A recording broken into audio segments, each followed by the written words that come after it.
Ya estamos de vuelta en Zona Pública. Evidentemente en el corte nosotros aquí seguíamos, pues no discutiendo, pero sí reposicionando el tema. Y creo que una buena conclusión, a reserva de lo que ustedes opinen, es el hecho de que efectivamente sí hay un problema de confusión ideológica que está íntimamente relacionado con esta supremacía moral que asumen los integrantes de Morena y su gobierno. Y apuntábamos, Pepe, en el corte, pues sí ganaron la presidencia de la República. Claro. Ganaron con 30 millones de votos. Son 120 millones de mexicanos. Tratar de pretender unificar todos los criterios tiene tintes dictatoriales. Sí, claro. Y además, dentro del colorido hay matices, no todo es blanco y negro, ¿no? Hay una serie de personas en medio que no, que por ejemplo, dicen es que todo el tema es de Fox y de Calderón. Oye, no, el señalar como valientes en ese contexto de un funcionario público está fuera de todo lugar, no tiene que ver con ideología, tiene que ver con una cuestión ética y moral y nada más. O sea, no es un yo no tengo nada contra el escritor, ¿no? Lo que te digo, a lo mejor si él lo pone en su libro, pues ya decidiré yo si lo compro o no lo compro, o si es más interesante, o ver su punto de vista. Pero no estoy esperando que mi funcionario, mi cronista, me dé una posición ideológica. Oficial. Oficial. Ese es el punto. Gabriel. Me gustaría comentar lo siguiente. Sí.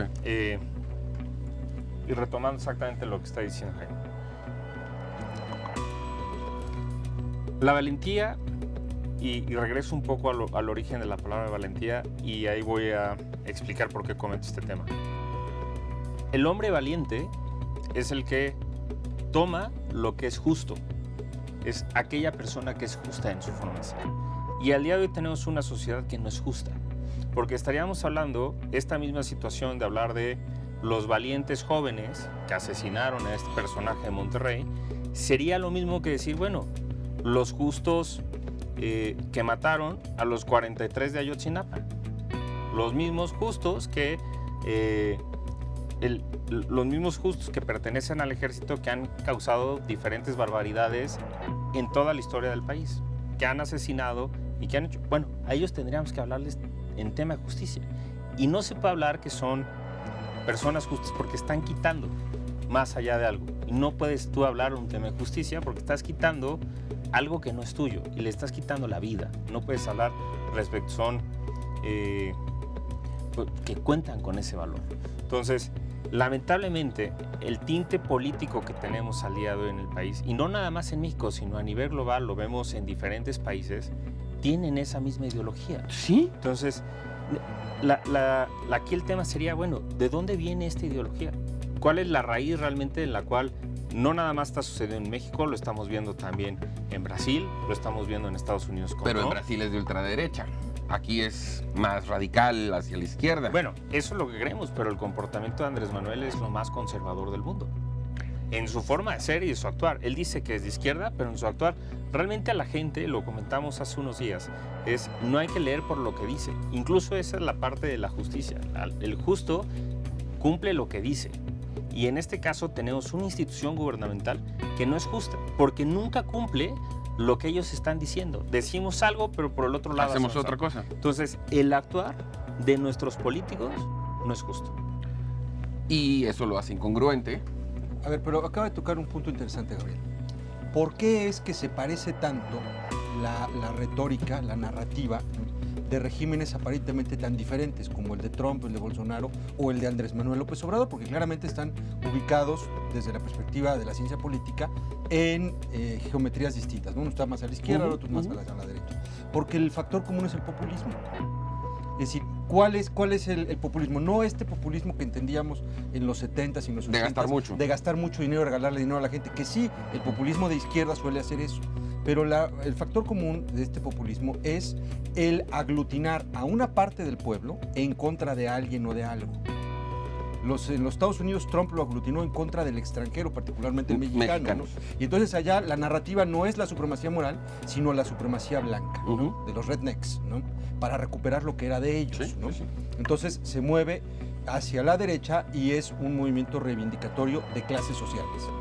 Mientras que en México lo que se hace es conjuntar al pueblo en contra de los de arriba, es decir, la mafia del poder, el PRIAN y toda esta narrativa que ya conocemos. Pero finalmente es así como se constituye. ¿no? En contra de algo. Y la reivindicación es por derechos sociales, ¿no? Por eso es que se mueve hacia la izquierda, ¿no? Pero Esa es la Pero lo que como- estás explicando tiene que ver entonces con que el gobierno construye un enemigo, no sé si imaginario o real. No, el líder político. Bueno, el líder político construye desde el gobierno Exacto. un enemigo imaginario, real, Por eso es que el pleito es necesario. ¿Y todos los días. ¿Y sabes de dónde viene esta teoría política? Ujú. De Schmitt, del filósofo del nazismo, de Hitler. Ujú. De ahí viene, ¿no? O sea, no es algo nuevo, ¿no? Y el populismo entendido de esta forma, que además no es una cosa que a mí se me ocurre. Ernesto Laclau, un argentino que acaba de morir, junto con su esposa Chantal Mouffe, que ya sí vive belga, ¿no? Son los dos principales promotores filosóficos de esta corriente, ¿no? de populismo. Y ellos explican, ¿no? Con mucha claridad, ¿no? Todo esto que yo les estoy diciendo. No es algo que a mí se me ocurrió, ¿no? Y si se te ocurre a ti también. Y es tengo válido. escritos varios artículos interpretando las teorías de estos señores. Por eso, pero entonces lo preocupante es que esta explicación o esta descripción tan Sí. gráfica que haces quiere decir que es total y absolutamente falso que estemos hablando de una reconciliación. Claro y que el no. objetivo es la polarización Claro. per se. Claro. Porque el conflicto está en el centro de la construcción del pueblo. Mientras no haya conflicto, no haya identificación del enemigo, no hay pueblo. Bueno, y evidentemente tiene un componente electoral. También me gustaría comentar algo. En ese mismo sentido, ayuda de una cierta manera, aunque genera un conflicto, de manera inicial ayuda a unificar a ciertos extractos sociales. Los extractos, Pero unos contra otros. unos contra otros. Pero anteriormente tenía, o sea, si realmente tuviéramos una cabeza inteligente en el poder y gente realmente inteligente en varias áreas del poder, que al día de hoy no quiero entrar en esos temas, Ningún populista es inteligente. pero si fuera Pero inteligente, luego llegan al poder, podrías utilizar esa fractura social para resarcir todo el daño que ha pasado en el transcurso del tiempo. Por eso Andrés Manuel López Pero es que Obrador ese ganó es- la presidencia ese es el- por ese esa es fractura el deber social que ser. tiene. Si Tengo pudiera este poder que me permite unificar. Vamos, esa sería por la buena. pero no lo unifica Pero, sigue ¿y en si me parte. conviene que nadie se una? Bueno, de lo que se trata es que nada más se unan lo suficientes para que yo siempre Para que yo gane. siga ganando. Claro, Pues parece la teoría del divide y vencerás, ¿no? es un A poco ver, eso, sí. tal cual, tal cual. Más ¿no? antiguo todavía, ¿no? Con Maquiavelo, Sí, ¿no? O el Sun Tzu del arte de la guerra, ¿no? o el Sun Tzu. Bueno, pero Sun Tzu todavía es más elaborado. Sí, pero bueno, aquí hay una cuestión. Yo creo que ha habido países como el caso de Chile o España que han pasado cuestiones. No quisiera poner si son más o menos, porque al final de cuentas una muerte equivale, no es dolorosa. Total. Pero han pasado procesos muy complejos y han buscado Argentina, en países en África, y han buscado esta reconciliación. Aquí, este tipo de cuestiones. Porque a lo mejor era lo que necesitaban. Así es. Y no estamos haciendo esto. No, porque entonces desde esa perspectiva no es lo que el grupo en el poder necesita. Le conviene más esta estrategia de división y de polarización permanente porque eso les garantiza la conservación de ese número de votos suficientes para volver a ganar una elección. Porque mientras mantengan Sí. viva la idea del enemigo, siempre habrá un pueblo que quiera tirarlo. Hay Pelear narrativa, contra- hay agenda. Ahora aquí, en el fondo, en la estructura, seguimos sin resolver un problema, que es el Estado de Derecho. ¿Por qué? Porque estamos atrayendo de atrás un problema donde hoy el Estado le está pidiendo por la tortura hacia los guerrilleros una disculpa. ¿Y por qué lo está haciendo? Porque no hubo Estado de Derecho. La pregunta es hoy, ¿seguimos con Estado de Derecho? ¿Seguimos sin resolver los problemas? No, mi querido Jaime, está peor. Y Está más peor. adelante vamos a hablar del tema de la desaparición de poderes, que además en esta estrategia de división, pues me paso la ley por Entonces, aquí tienes un el hilo, triunfo. aquí tienes un hilo conductor, que es el Estado de Derecho. Mientras no fortalezcamos el Estado de Derecho, pues como país vamos a seguir Bueno, dando pero entonces te elementos. preguntaría, de acuerdo a la narrativa y descripción que nos hizo Pepe, ¿y me conviene fortalecer el Estado de Derecho? Pues Es que si tú fortaleces el Estado de Derecho, generas normas, generas reglas de observancia general Y abstracta. y abstracta. Y a ellos lo que les interesa es relativizar todo. Pues en un país democrático sí conviene, en un país no democrático, pues hay que se haga la voluntad de los güeyes del compadre, ¿no? Por eso decía que si un régimen gana con 30 millones de votos, o sea, bienvenido, el punto es que sobre 120, pues no eres No es la unánime. mayoría. ¿No? Y si pretendes que todos piensen igual que tú, eso es una dictadura. Te voy a decir por qué ningún populista es inteligente. Porque parte de la narrativa populista de su éxito es que comunica en los mismos términos en los que el pueblo lo entiende. Por eso el me canso ganso y todas estas figuras, ¿no?, del uso popular son tan frecuentes en todos los discursos populistas. lo vas a encontrar en Bolsonaro, si supiéramos portugués, bueno, habla igualito, ¿no? Trump habla igualito, o sea, digo, tiene un léxico muy limitado en el inglés. De las 5 o 6 mil palabras que hay, seguramente ocupa 1500, ¿no? Es un tipo muy corto, ¿no? Y nuestro presidente, pues también, ¿no? Bueno, y por ejemplo en Francia murió Jacques Chirac, ¿no? Un hombre de comisión de Estado. Entonces, lo que México necesita precisamente son gente, políticos, ciudadanos con visión de Estado.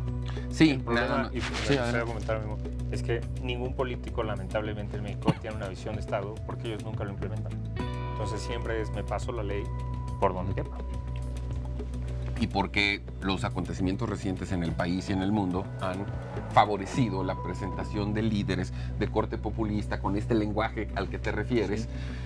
El estadista, el hombre de Estado, pues por definición, porque no quiero decir que así sea, lo imaginamos como una persona seria, prudente, que no va a salir a dar discursos incendiarios ni a polarizar. Eso electoralmente hoy no es rentable. No es rentable. La gente no escucha realmente qué te están proponiendo como plan de gobierno. Porque si así hubiera sido, explícame cómo 30 millones de personas votaron por el presidente López Obrador. Claro. Y además... por un resentimiento social. Es correcto. Y por lo mismo que comentó, porque siempre hemos tenido en el cual los de arriba han sido los malos, han sido los que han saqueado el país durante toda la historia de México. Desde que nos conquistaron, siempre se han llevado las riquezas, el penacho de Moctezuma lo tenemos en Viena. Entonces, siempre hemos tenido una narrativa y una historia en la cual siempre México ha tenido un enemigo. Y hay momentos de la historia, como en este, en que la aparición, el surgimiento de liderazgos como el del presidente López Obrador no lo derrotas con nada. No es un tema de argumentos, de no es un tema... no. No, de momento. Pero no es un tema de argumentos, no es un tema de ideas. Yo quisiera pensar que cuando el sexenio esté por terminar y se pueda hacer un balance real de números, de crecimiento, de programas económicos, del turismo, los siguientes candidatos a la presidencia de la República, del partido que sea, fundamenten su oferta de campaña en acciones. Yo voy a hacer esto, yo voy a resolver esto. No, me vio feo, fifí, chairo. La narrativa antes, ¿no?, en el neoliberalismo, para entrar en el léxico, ¿no?, era contrastar, ¿no? Y así se decía, hay que contrastar en las campañas. No, hazla de tos, ¿no? Rómpele el hocico, así es como se piensa ahora, y así va a ser. Y van a elevar al infinito la polarización social. Hasta que llegue un punto en que el crecimiento económico o la circunstancia de los empleos sea insostenible. Sí, como pasó hace 30 años, 35 años, cuando la economía iba muy mal, entonces hizo falta que llegara una nueva generación de políticos al poder. Bueno, pero por lo menos, y lo hemos comentado en otras ocasiones, esa generación de políticos, denominados en muchos casos tecnócratas, partían de la arrogancia del yo sé. O sea, vamos a establecer estas políticas públicas porque yo estudié aquí, aquí y aquí. Hoy estamos viendo una arrogancia de imponer las cosas, pero sin saber. Sí. O sea, las impongo porque estoy en el gobierno, porque tengo mayoría. Ahora, lo curioso de México, querido Guillermo, es que México es un país tan noble que cualquier persona puede acceder a lugares importantes. Voy a poner el ejemplo. Cámara de Diputados, por ejemplo. Cámara de Diputados. Vete a un país pero lo dijiste muy desarrollado. Lo dijiste de manera muy fina. Vete a un país desarrollado y no creo que tengas tantos diputados de esa manera. O te pongo ejemplos de grandes presidentes. Lázaro Cárdenas no tuvo la primaria terminada y llegó. Tienes ahí un presidente poblano, Gustavo Díaz Ordaz, venía de un lugar de muy abajo, de miseria. Es más, no tuvo el dinero para entrar al colegio militar. O sea, para poder pagar para entrar. Entonces viene de muy abajo. Entonces, nuestro propio presidente actual no viene de condiciones muy favorables. O sea, viene de una familia de lucha de allá de Tabasco. Entonces, este país presenta esa gran oportunidad. Por eso te digo, yo creo que valdría la pena arreglar nuestros temas del pasado, ponernos a trabajar, unirnos como mexicanos. Cerrar capítulos, arreglar nuestros temas del pasado, darle la vuelta y establecer una narrativa que ya, no sé si hizo favor, Pepe, de explicarnos, que no va a cambiar. Lo de la reconciliación social es mentira. Claro. Al presidente no le conviene. No va a cambiar. Pues, en el discurso sí, ¿no? Hay que reconciliarnos. Acuérdate cuando sacó su pañuelo blanco. Y acuérdense que aquí lo dijimos, en 3 o 4 días va a empezar otra vez que los conservadores, que esto, que lo otro. No está en su agenda. No está en su agenda. Bueno, en la nuestra está ir a un corte, pero no tardamos nada. Vamos a volver precisamente con este polémico asunto de la intención de desaparecer poderes en los estados.